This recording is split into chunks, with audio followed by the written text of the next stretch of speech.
जय हिंद दोस्तों। आइए आज हम लोग अध्ययन करते हैं भारत सरकार के बारे में। आखिर भारत की जनसंख्या विश्व की जनसंख्या में सर्वोत्तम स्थान प्राप्त कर चुकी है और ऐसे स्थिति में भारत की प्रशासनिक व्यवस्था, भारत सरकार और भारत एक लोकतांत्रिक देश है। इन सारी चीज़ों को किस प्रकार से भारत सरकार चला रही है, आइए आज हम लोग उन चीज़ों के बारे में अध्ययन करते हैं। तो सबसे पहले अध्ययन करते हैं कि भारत सरकार के कितने अंग हैं। भारत सरकार की बात किया जाए तो भारत सरकार के मुख्य 3 अंग हैं। सबसे पहले विधायिका, उसके बाद कार्यपालिका, उसके बाद न्यायपालिका। विधायिका क्या करते हैं कि कोई नियम को बनाते हैं, कोई कानून को बनाते हैं, और कार्यपालिका क्या करते हैं, उसको लागू करते हैं। और न्यायपालिका क्या करते हैं कि उस नियम को कोई भी व्यक्ति तोड़ते हैं या उल्लंघन करते हैं तो उसको न्याय देते हैं। तो इस तरह से भारत सरकार चलती है। तो आइए हम लोग उनके बारे में थोड़ा गहराई से अध्ययन करते हैं। भारत सरकार के अंग, भारत सरकार के अंग, भारत सरकार के अंग के बारे में बात किया जाए तो भारत सरकार के मुख्य 3 अंग हैं। पहला में विधायिका। विधायिका भारत सरकार के पहला अंग जो है वो है विधायिका।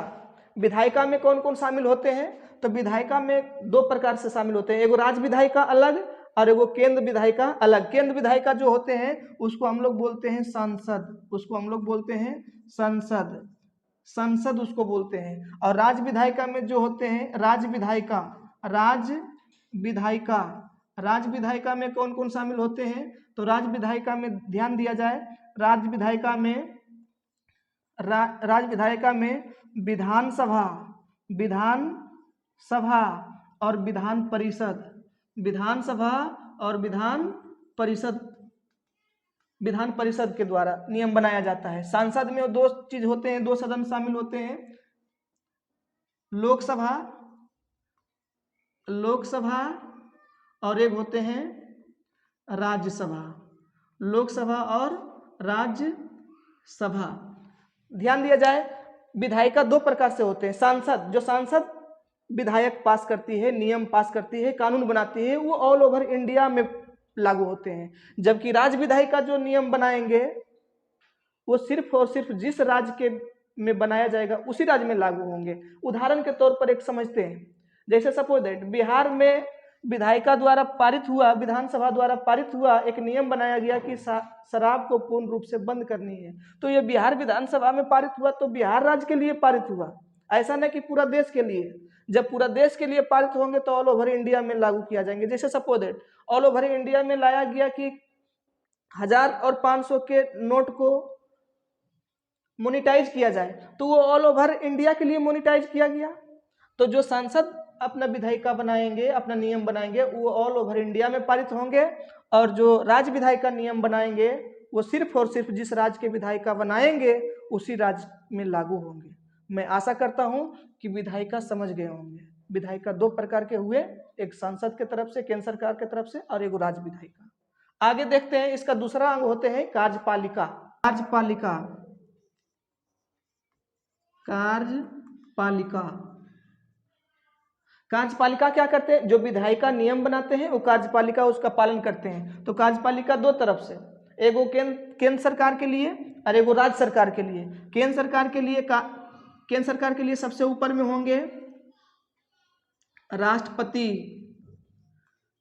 राष्ट्रपति, उसके बाद होंगे उपराष्ट्रपति, होंगे उपराष्ट्रपति, उपराष्ट्रपति, उनके बाद होंगे प्रधानमंत्री, प्रधानमंत्री, उनके बाद होंगे मंत्री परिषद, मंत्री परिषद,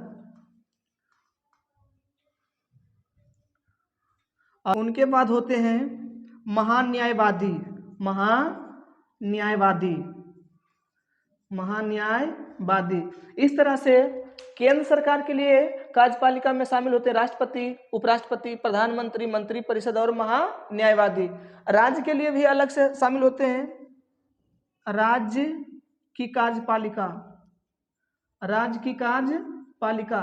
राज्य की कार्यपालिका में कौन कौन शामिल होते हैं? तो सबसे पहले ऊपर में होते हैं, सबसे पहले होंगे राज्यपाल, राज्यपाल। उनके बाद होंगे मुख्यमंत्री, मुख्यमंत्री। फिर उनके बाद देखा जाए तो राज्य मंत्री परिषद, राज्य मंत्री परिषद, राज्य मंत्री परिषद। और एक और शामिल होते हैं महाधिवक्ता, महाधिवक्ता, महाधिवक्ता। इस तरह से राज्य विधायिका में शामिल होते, राज्य कार्यपालिका में शामिल होते हैं राज्यपाल, मुख्यमंत्री, राज्य मंत्री परिषद और महाधिवक्ता। ये जो है केंद्र सरकार के लिए है और ये अपना राज्य सरकार के लिए है। ये कार्यपालिका में केंद्र सरकार के लिए राष्ट्रपति, उपराष्ट्रपति, प्रधानमंत्री, मंत्री परिषद, महान्यायवादी शामिल होते हैं, जबकि राज्य सरकार के लिए, राज्य कार्यपालिका के लिए राज्यपाल, मुख्यमंत्री और राज्य मंत्री परिषद, महाधिवक्ता शामिल होते हैं। आशा करता हूं कि आप लोग को कार्यपालिका भी समझ में आ गए होंगे। अब हम इनका तीसरा अंग अध्ययन करते हैं, न्यायपालिका। पालिका होते हैं, तीसरा में होते हैं न्यायपालिका। न्यायपालिका, न्यायपालिका में कौन कौन होते हैं? तो न्यायपालिका में सबसे फर्स्ट नंबर पर होते हैं, सबसे ऊपर जो होते हैं न्यायपालिका को इस तरह से हम समझ सकते हैं, इस तरह से समझेंगे। ऊपर में जो होते हैं सुप्रीम कोर्ट, सुप्रीम कोर्ट, जिसको हम लोग हिंदी में बोलते हैं उच्चतम सर्वोच्च न्यायालय, या तो इसको बोल सकते हैं सर्वोच्च न्यायालय, सर्वोच्च न्यायालय, सर्वोच्च न्यायालय। उनके बाद जो होते हैं, उनके बाद जो होते हैं high court, high court, high court, इसको बोलते हैं उच्च न्यायालय, उच्च न्यायालय, उच्च न्यायालय। उसके बाद जो नीचे में होते हैं उसको बोलते हैं सिविल कोर्ट, सिविल कोर्ट,